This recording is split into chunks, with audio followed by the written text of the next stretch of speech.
6.25 한국 전쟁 때에 있었던 일입니다. 한국 전쟁 종군 기자였던 히긴스라는 기자가 하루는 얼어붙은 콩을 씹어먹고 있던 병사에게 다가가서 이런 질문을 했다고 합니다. 만일 지금 신이 당신 앞에 있다면 당신은 무엇을 바라겠습니까? 당시 기자는 열악한 환경 속에서 따뜻한 식사나 편안히 잠들 집과 같은 당장 병사에게 현실적으로 필요한 것들 대답할 줄 알고 질문한 것입니다. 그런데 병사는 이렇게 대답했습니다. 내일을 주십시오. 하루 한순간을 치열하게 살면서 내일을 기약할 수 없는 그 병사에게는 무엇보다도 내일의 확실한 소망이 필요했다는 것입니다. 사람은 내일의 소망이 있을 때 오늘을 살아갈 힘을 얻게 됩니다. 내일에 대한 비전이 없고 미래에 대한 소망이 없게 되면 하루하루가 지옥과 같고 지긋지긋한 삶을 살아갈 수밖에 없는 것입니다. 그런데 우리가 살다 보면 불확실한 상황들로 인해서 내일의 소망이 끊어짐을 경험하게 될 때가 많습니다. 치료해도 나아지지 않을 것 같은 질병으로 인해서 소망이 끊어질 때가 있습니다. 산더미처럼 쌓여진 빚 때문에 내일을 기대할 수 없어 막막할 때가 있습니다. 직장을 잃거나 오래된 취업 준비로 인해서 지치고 소망 없어 답답해질 때가 있습니다. 또한 갑작스런 사고로 인해서 사랑하는 가족이나 사랑하는 사람을 잃어서 소망이 끊어질 때도 있습니다. 신앙생활을 하다 보면은 기도에 빠른 응답이 없거나 또 열심히 해도 변화가 일어나지 않는 것 같고 전도의 열매가 없어서 소망을 잃고 기쁨과 감사마저 잃어버릴 때가 있습니다. 이처럼 내일의 소망을 잃어버린 우리를 향해서 오늘 성경은 그럼에도 붙들어야 할 참된 소망이 있다라고 말씀해주고 있습니다. 오늘 본문인 베드로전서는 로마 제국 시대를 배경으로 하고 있습니다. 우리가 잘 아는 네로 황제가 통치했던 기독교 박해가 가장 극심했던 시대입니다. 지금이야 예수님을 누구나 주님이라 불러도 핍박이 없지만 당시에 오직 네로 황제만을 주님이라고 마이 로드라고 불러야 하는 그 시대 가운데서 기독교인들만 유독 황제가 아닌 예수님을 나의 주님이라고 불렀기 때문에 그들에게는 눈의 가시 같은 존재와 같이 여겨졌습니다. 그런데 마침 로마 시내에 대형 화재가 발생하게 됩니다. 교활한 네로 황제는 이 화재의 방화범으로 기독교인들을 지목합니다. 결과적으로 로마 사회 모두의 공공의 적이 되어버려서 예수 믿는다라는 이유로 온갖 고문을 당하고 죽게 됩니다. 원형 경기장에 사자 먹이로 던져주기도 했고 심지어 기둥에 묶어두고 몸에 기름을 발라 불을 붙이고 기독교인들을 네로의 정원을 밝히는 횃불로 밤마다 사용했다고 합니다. 이처럼 한없이 두렵고 내일을 알 수 없는 상황에 처한 크리스찬들에게 쓴 위로의 편지가 바로 베드로서입니다. 만일 여러분들이 오늘 죽을지 내일 죽을지 모를 그런 가족과 같은 성도들에게 편지를 써야 한다면 얼마나 고심을 하며 편지를 쓰겠습니까? 아마도 가장 중요하게 생각하고 그 사람이 가장 도움이 되는 바를 전달하려고 할 것입니다. 그것이 오늘 본문 3절의 말씀입니다. 오늘 본문 말씀 베드로전서 3장 베드로전서 1장 3절 말씀을 같이 한번 읽어보도록 하겠습니다. 시작. 너희의 단장은 머리를 꾸미고 금을 차고 아름다운 옷을 입는 외모로 하지 말고. 우리의 삶에서 가장 중요한 것은 사람일 것이 아니라 오직 예수 그리스도 안에 있는 산 소망이라고 사도 베드로는 그들에게 편지를 보내고 있는 것입니다. 우리가 붙들어야 될 것이 무엇이냐? 가장 중요한 것이 무엇이냐? 바로 우리가 끝까지 붙들어야 되는 것은 산 소망이 되시는 예수 그리스도라고 사도 베드로는 전달해주고 싶었던 것입니다.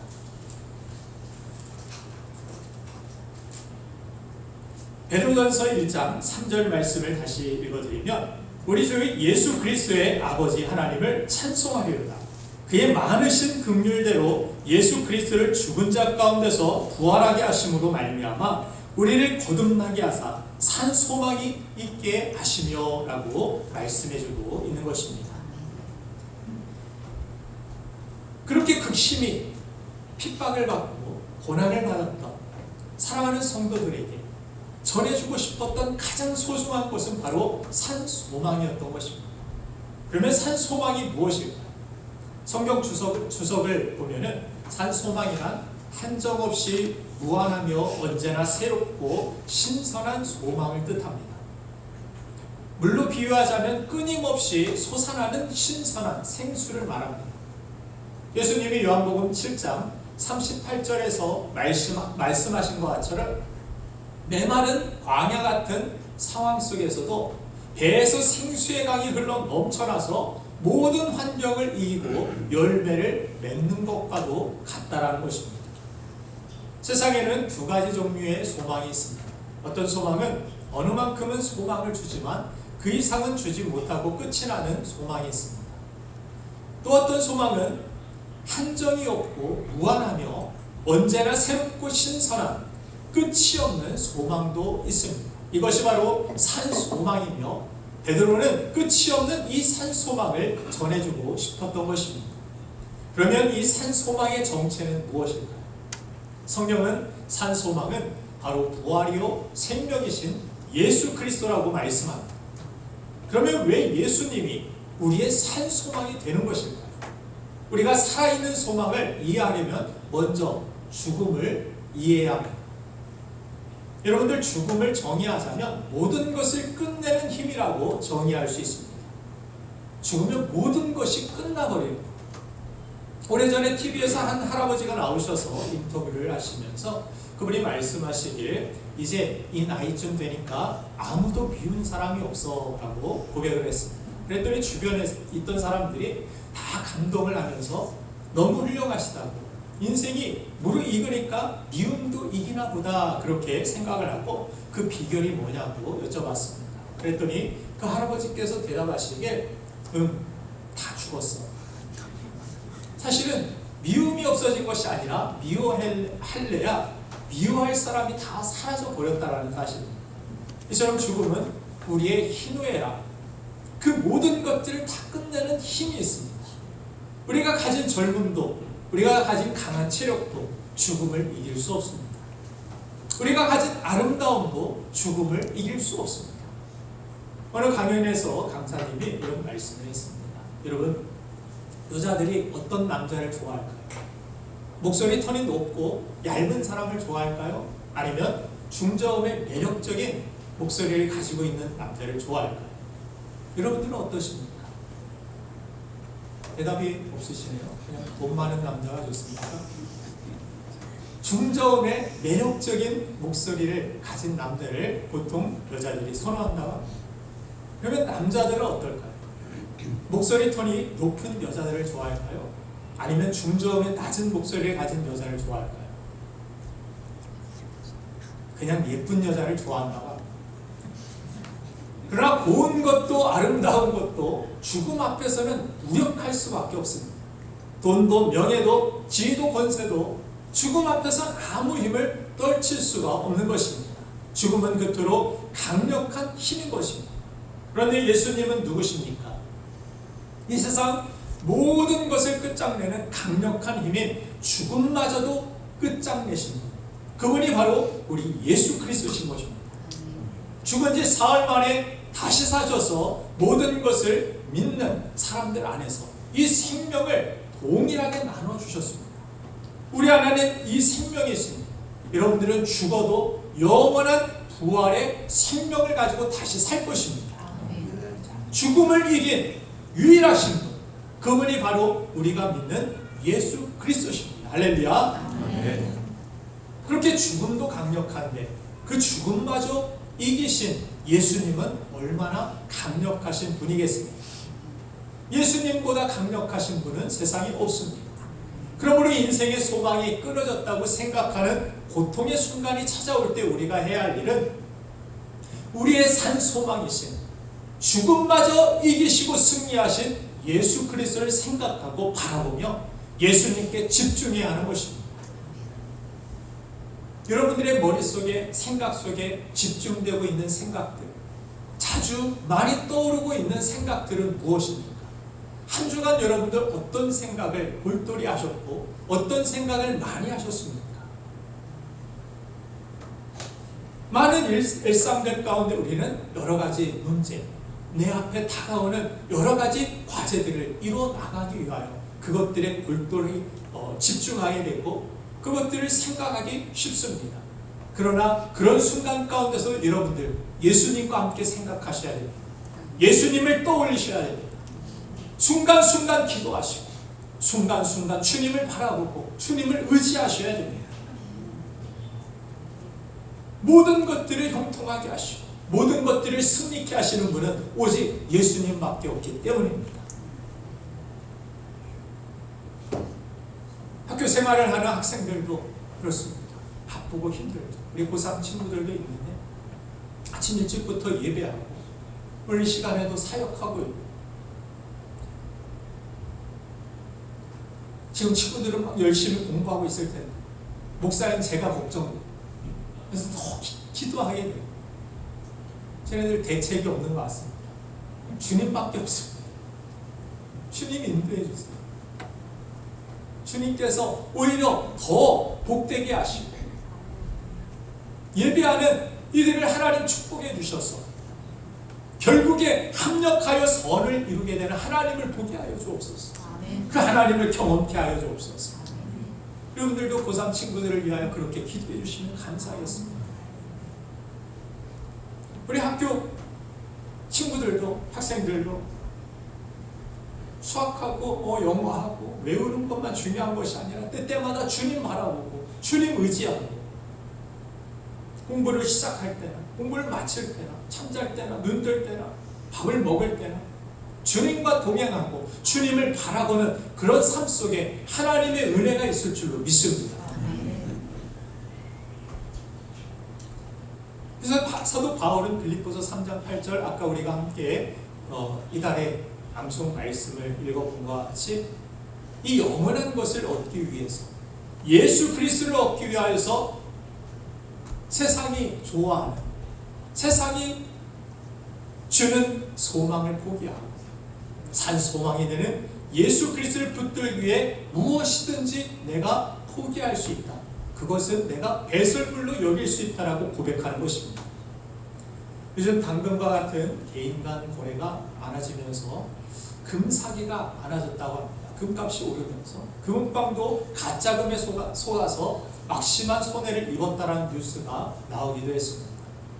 그래서 꼭 귀찮아도 금 거래를 할 때에는 시금석을 사용하라고 권고했습니다.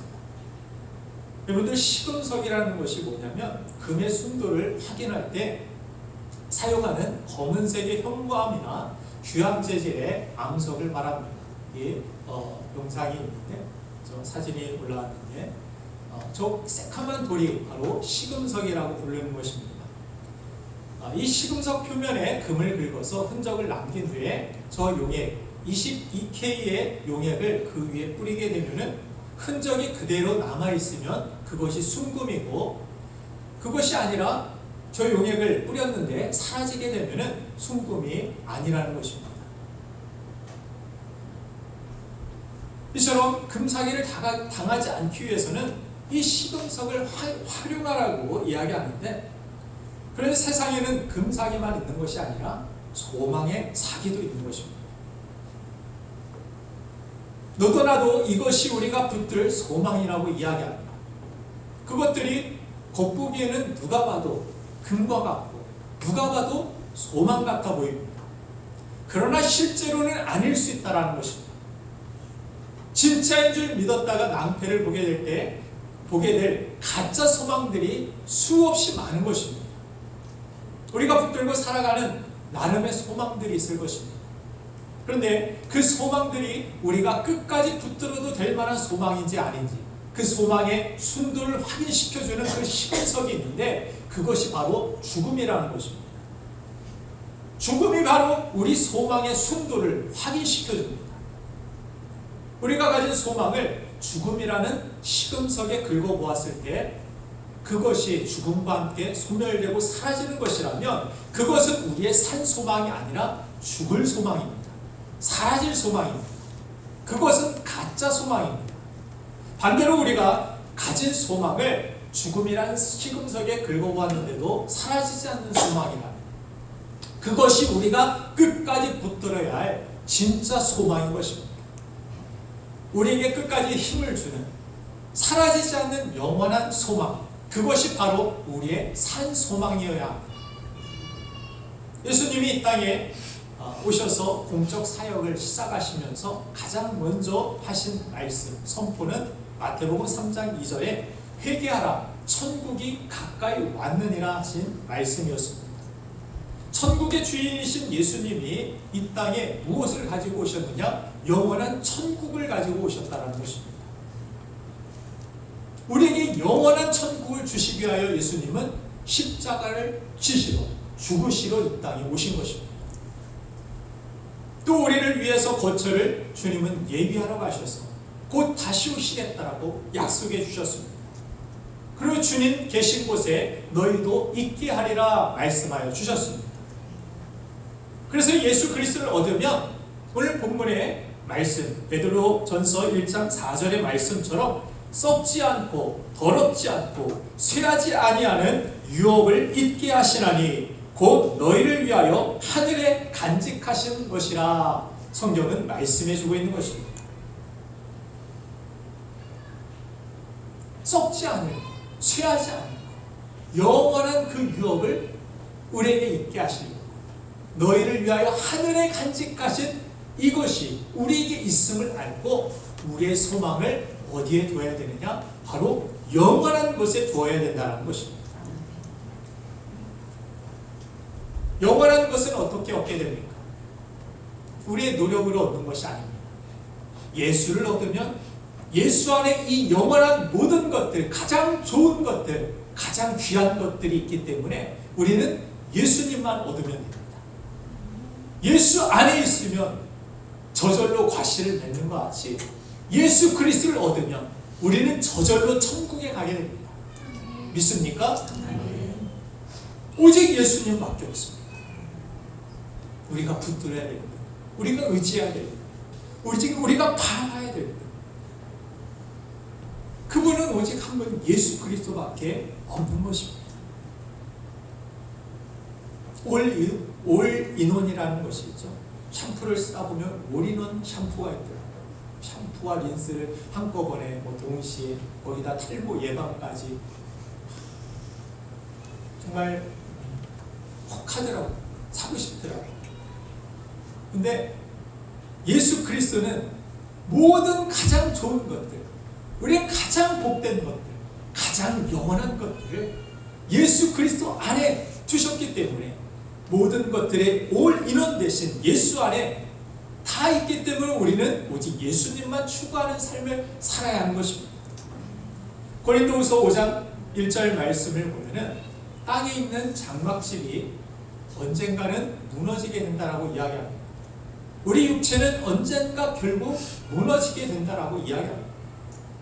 그러나 이 땅에 있는 장막집은 다 무너지고 이 세상에 있는 소망들은 다 끊어질 것이지만 그 이후에도 영원한 것이 있는 사람, 그 사람이 바로 복된 사람이며 그 사람이 바로 믿음의 사람이라고 말씀하고 있는 것입니다.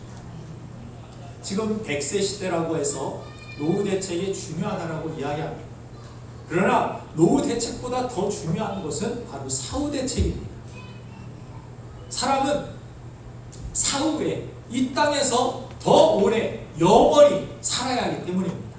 100세가 아닙니다. 영원히 살아야 합니다. 영원히 사는 그곳에서 어떻게 살 것인가? 그것을 위하여 어떤 것을 우리가 이 땅에서 유한한 이 100세 안에서 준비하느냐? 이 땅은 준비해야 될 삶이지 그냥 영원히 이 땅의 것들을 우리가 누려야 될 삶은 아닌 것입니다. 이 땅은 우리가 열심히 준비해야 합니다. 무엇을 위해서? 죽음 이후를 위하여, 영원을 위하여. 그래서 우리가 이 땅에서 비록 노후 대책은 부족할 수 있지만 사후 대책은 절대로 부족해서는 안 됩니다. 보험은 좀 부족할 수 있지만 천국이 보장된 보험인 예수 그리스도를 놓치면 안 되는 것입니다. 예수 그리스도를 믿어야 합니다. 천국을 여러분들 청약해 놓지 않으면 낭패를 보게 될 것입니다. 사랑하는 여러분들, 여러분은 오늘 어떤 소망을 가지고 계십니까? 이 세상은 보이는 것은 잠시지만 보이지 않는 것은 영원합니다. 잠시뿐인 이 세상 속에서 죽을 소망에 매여 살아가지 마시고 산 소망이 되시는 예수 안에서 썩지 않을 영원한 것을 위하여 살아가는 저와 여러분들 되기를 간절히 축복합니다. 순도 100%의 이 산 소망 되시는 예수 그리스도만을 의지하며 담대히 세상을 이기고 썩지 아니할 영원한 멸류관을 위해 살아가는 여러분 모두가 되기를 주님의 이름으로 축원합니다. 시간 함께 기도하겠습니다.